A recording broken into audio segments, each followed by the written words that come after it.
চোপড়া দাসপাড়া এলাকায় সোমবার চাঞ্চল্যকর পরিস্থিতির সৃষ্টি হয় যখন তৃণমূল কংগ্রেসের প্রাক্তন ব্লক সহ সভাপতি আরও এক স্বঘোষিত পুষ্পা তথা জিয়ারুল হককে বিশাল পুলিশ বাহিনী নিরাপত্তা বলয়ের মধ্যে দাসপাড়া বাজার এলাকায় নিয়ে যায় চোপড়া থানার পুলিশ। অভিযুক্তকে ঘিরে জনতার ভিড় জমে যায়। এ সময় উপস্থিত জনতার একাংশ চোর চোর স্লোগান দিতে থাকে। অভিযুক্তকে লক্ষ্য করে ডিমও ছোড়া হয়। পুলিশ সূত্রে জানা গিয়েছে জিয়ারুল হকের বিরুদ্ধে একাধিক অভিযোগ রয়েছে।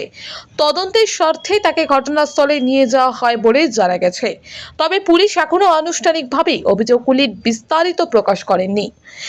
স্থানীয় বাসিন্দাদের একাংশের দাবি, এলাকায় জিয়ারুল দীর্ঘদিন ধরে জমি বালি ও মাটি মাফিয়া হিসেবে পরিচিত ছিলেন।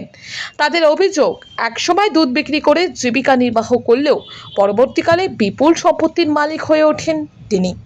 কিভাবে এত সম্পত্তি গড়ে উঠল তার পূর্ণাঙ্গ তদন্তের দাবি তুলেছেন এলাকাবাসী। ঘটনাকে কেন্দ্র করে দাসপাড়া বাজার এলাকায় ব্যাপক উত্তেজনা ও চাঞ্চল্যের সৃষ্টি হয়। পরিস্থিতি নিয়ন্ত্রণে রাখতে ঘটনাস্থলে মোতায়েন ছিল বিশাল পুলিশ বাহিনী। পুরো ঘটনার তদন্ত চলছে বলে পুলিশ সূত্রে জানা গিয়েছে। খুব ভালো হচ্ছে। এর থেকে আর একটা ভালো বেশ ফৈজুবে ঘুরালে আরো ভালো হতো, খুশি হতাম। আপনারা খুশি নাকি? হ্যাঁ, খুব খুশি। মাথায় রশি তো বান্ধ হয় নাই। পুলিশকে কি বলবেন? হ্যাঁ, পুলিশকে কি বলবেন? পুলিশকে ধন্যবাদ জানাই। মাথায় রশি যদি বাঁধতো আর তো ধন্যবাদ জানাতাম। ঠিক।